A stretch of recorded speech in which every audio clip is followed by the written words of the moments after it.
Hello எல்லாருக்கும் வணக்கம். இன்றைக்கி எங்கள் தஞ்சாவூர் ஸ்டைலில் உருண்டை குழம்பு எப்படி செய்யலான்றதை பார்க்கலாம். இதை செய்கிறதுக்கு எங்கள் அம்மா ரெடி ஆகிட்டாங்க. ஸோ எங்கள் தஞ்சாவூரில் வந்து எல்லாத்துலேயும் தேங்காய் ஆட் பண்ணுவோம். ஸோ தேங்காய் ஆட் பண்ணி எப்படி உருண்டை குழம்பு செய்யலான்றதை பார்க்கலாம். இப்போ அதுக்கு ஒரு 1 ஹவர் முன்னாடி லெமன் சைஸ் புளி ஊற வச்சுடுங்க. ஒரு 100 கிராம் கடலப்பருப்பு, நீங்கள் எந்த டம்ளர் எடுக்கிறீங்களோ அதில் கால்வாசி துவரம்பருப்பு, 2 காஞ்ச மிளகாய், இது ஒரு 1 ஹவர் முன்னாடி உருண்டைக்காக ரெடி பண்ணிக்கோங்க. இப்போ அதை வந்து அரைச்சிக்கோங்க. கொஞ்சம் சோம்பு, உப்பு போட்டு அந்த காஞ்ச மிளகாலாம் இருக்கு இல்லையா, கடலப்பருப்பு, துவரம்பருப்பு இதெல்லாம் அரைச்சிட்டு வடைக்கு எப்படி ரெடி பண்ணுறோம், பொடிசாக நறுக்கின வெங்காயம், கொத்தமல்லி, கருவேப்பிலை, பூண்டு இதை போட்டு நல்லா மிக்ஸ் பண்ணிவிடுங்க. இப்போ இதோட வந்து நம்ம தேங்காய் ஆட் பண்ண போகிறோம்.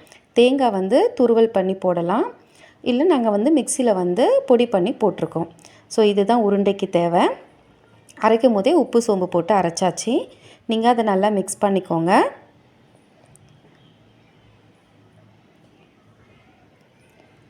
நல்லா மிக்ஸ் பண்ணிவிட்டு நீங்கள் உருண்டை வந்து ரெடி பண்ணி வச்சிடலாம்.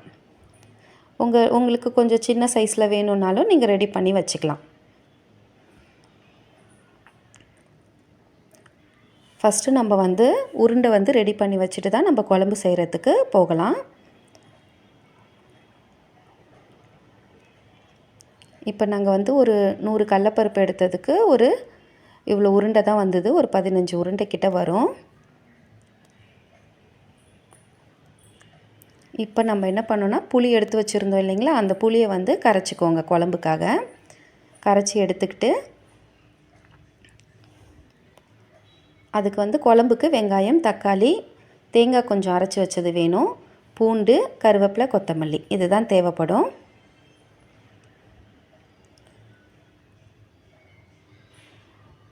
தேங்காய் வந்து ஒரு அரை மூடியில் பாதி இருக்குது இல்லைங்களா, அந்த அளவுக்கு நீங்கள் பேஸ்ட் பண்ணி வச்சுக்கோங்க. இப்போ ஒரு கடாயில் எண்ணெய் ஊற்றிக்கோங்க. எண்ணெய் வந்து நல்லெண்ணெயாக இருந்தால் நல்லாயிருக்கும். நம்ம இந்த வத்த குழம்பு, காரக்குழம்பு, புளிக்குழம்பு, உருண்டை குழம்புக்கெல்லாம் நல்லெண்ணெய் யூஸ் பண்ணால் நல்லது. ஸோ கொஞ்சம் வெந்தயம் ஆட் பண்ணிக்கோங்க, கடுகு, உளுத்தம்பருப்பு ஆட் பண்ணிக்கோங்க. இப்போ பூண்டு வந்து ஒரு 10 பல் பூண்டு, சின்ன சின்ன பூண்டு வந்து நம்ம உரித்து வச்சுருக்கோம், அதையும் ஆட் பண்ணிக்கலாம். இப்போ கட் பண்ணி வச்சுருக்க வெங்காயம், கருவேப்பிலை இதையும் வந்து நம்ம ஆட் பண்ணிக்கலாம்.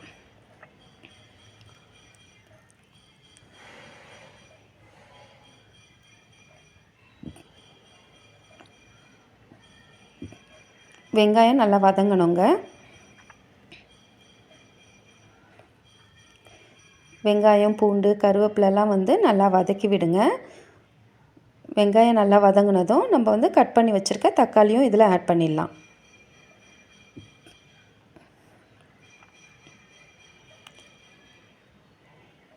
தக்காளியும் ஆட் பண்ணி நல்லா வதக்குங்க. தக்காளி சீக்கிரம் வேகிறதுக்கு கொஞ்சோண்டு உப்பு வேணால் ஆட் பண்ணிக்கோங்க. ஸோ வெங்காயம், தக்காளி நல்லா வதங்கினதும் நீங்கள் வந்து வீட்டில் என்ன மிளகாத்தூள் யூஸ் பண்ணுறீங்களோ, நாங்கள் குழம்பு மிளகாத்தூள் ஒரு 3 ஸ்பூன் இதில் ஆட் பண்ணிக்கிறோம். நீங்கள் புளிக்குழம்புக்கெலாம் என்ன மிளகாத்தூள் யூஸ் பண்ணுறீங்களோ அதே மிளகாத்தூள் நீங்கள் யூஸ் பண்ணிக்கலாம். ஒரு 3 ஸ்பூன் மிளகாத்தூள், மஞ்சத்தூள் கொஞ்சம் ஆட் பண்ணிக்கோங்க.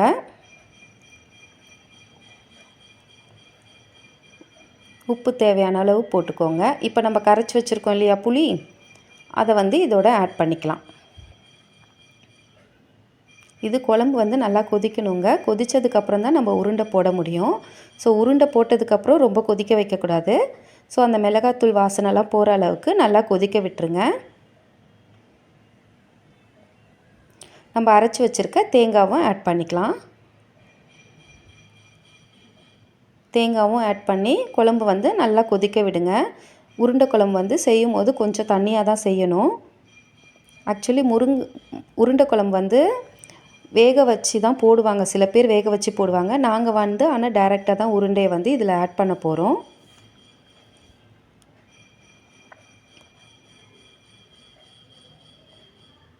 ஸோ கொஞ்சம் க்ளோஸ் பண்ணி விட்டுட்டு எடுத்திங்கன்னா நல்லா கொதி வந்துடும்.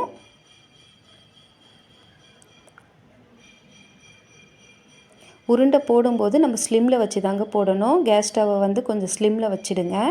ஸ்லிம்மில் வச்சுட்டு அதுக்கப்புறம் மெதுவாக நீங்கள் உருண்டை ஒன்று ஒன்றா போடுங்க.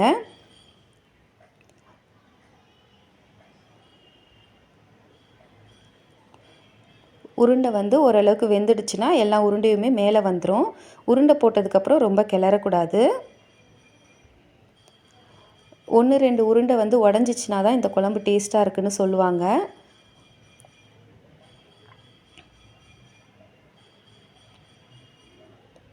கொஞ்சம் க்ளோஸ் பண்ணிவிட்டு நீங்கள் ஓப்பன் பண்ணி பாருங்கள். ரொம்ப அடியில் விட்டு தான் கிளறணும்.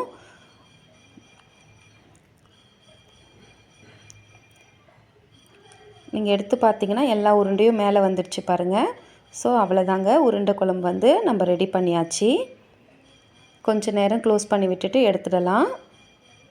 நீங்களும் இதே மாதிரி செஞ்சு பாருங்கள். உருண்டை குழம்பு வேக வச்சு போடுறத விட நீங்கள் இந்த மாதிரி டைரெக்டாக போட்டிங்கன்னா அந்த டேஸ்ட் வந்து இன்னும் நல்லாயிருக்கும்.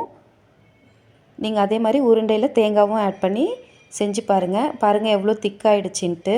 ஸோ அதனால தான் வைக்கும்போது கொஞ்சம் தண்ணியாகவே நம்ம வைக்கணும்.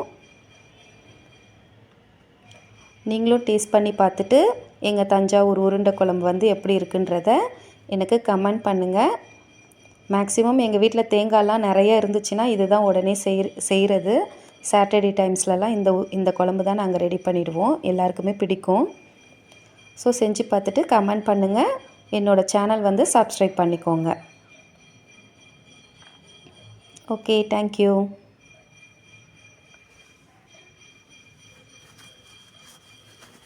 கடைசியாக கொத்தமல்லி கொஞ்சம் தூவி ஆஃப் பண்ணிவிடுங்க.